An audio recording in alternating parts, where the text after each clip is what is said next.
Good morning बच्चों। देखिए, ये परमाणु संरचना वाले चैप्टर में अगली हेडिंग है हाइजेनबर्ग का अनिश्चितता का सिद्धांत, हाइजेनबर्ग्स अनसर्टेनिटी प्रिंसिपल।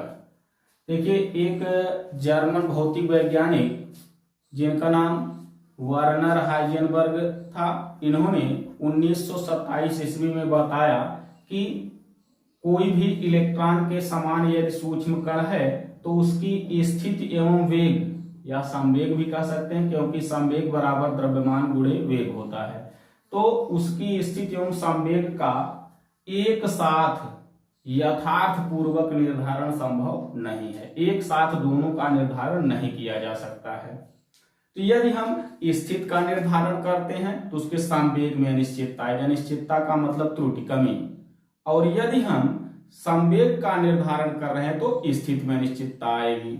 यानी यदि हम एक का मापन कर रहे हैं दूसरे में त्रुटि अवश्य आएगी। जैसे कि इलेक्ट्रॉन तो बहुत छोटा कण है, जैसे मान लीजिए फैन चल रहा है, तो फैन अगर स्थित होगा तो उसकी स्थिति को स्थिर होगा तो उसकी स्थिति को हम बता पाएंगे कि उसमें कितनी पत्तियां हैं, कितनी उसकी लंबाई है, कितनी मोटाई है, सब उसका मापन कर सकते हैं, लेकिन वेग का मापन नहीं कर सकते हैं। अगर वह गतिमान है तो गतिमान अवस्था में हम वेग का निर्धारण कर सकते हैं, लेकिन स्थिति का यथार्थ पूर्वक यानी एकदम सही हम उसको ज्ञात नहीं कर सकते हैं। देखिए, जैसे इन्होंने बताया, क्या बताया गया इसमें, सन 1927 ईस्वी में जर्मन भौतिक वैज्ञानिक वर्नर हाइजेनबर्ग ने, इनका पूरा नाम था वर्नर हाइजेनबर्ग, वर्नर हाइजेनबर्ग ने बताया कि इलेक्ट्रॉन के समान सूक्ष्म कण की स्थिति एवं संवेग दोनों यथार्थ पूर्वक एक साथ नहीं माप सकते हैं।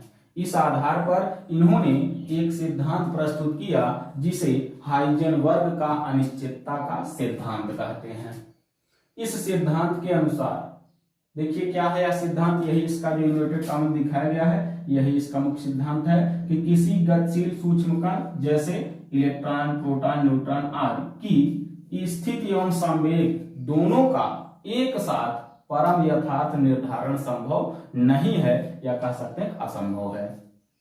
इसे गणितीय रूप में निम्न प्रकार व्यक्त किया जा सकता है। इन्होंने वो संबंध बताया delta x into delta p equal or greater than, या तो इसके बराबर होगा या तो इससे अधिक होगा, किसके, एच अपान 4 पाई के। तो delta x into delta p equal or greater than h upon 4 pi, ये है समीकरण नंबर 1, जहां डेल्टा एक्स स्थिति में अनिश्चितता तथा डेल्टा पी संवेग में अनिश्चितता है।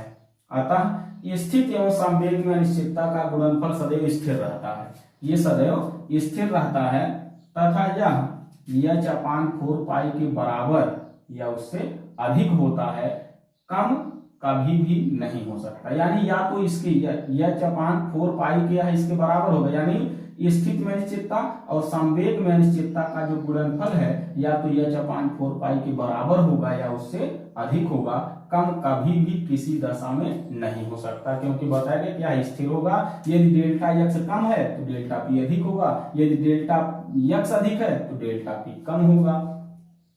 देखिए, यही चीज बताया गया है कि यदि डेल्टा एक्स कम है तो डेल्टा पी अधिक होगा, और यदि डेल्टा पी कम है तो डेल्टा एक्स अधिक होगा, क्योंकि P equal to m v, संवेग बराबर द्रव्यमान गुणे वेग, इसलिए delta P equal to m into delta v, क्योंकि द्रव्यमान यम नियत होता है, उसमें कोई परिवर्तन नहीं होगा। समीकरण 1 से समीकरण 1 यही है, तो डेल्टा P पर हम रख देंगे एम इंटू डेल्टा वी, तो ये हो गया delta x into m into delta v equal or greater than h upon 4 pi. तो यहाँ पर जो है यम को इधर कर लेंगे, तो इसको हम इस तरह से लिख सकते हैं delta x into delta v equal or greater than h upon 4 pi m. तो यानी इस फार्मूले की सहायता से हम स्थिति एवं संवेग का निर्धारण कर सकते हैं। ये हो गया हाइजेनबर्ग का अनिश्चितता का सिद्धांत।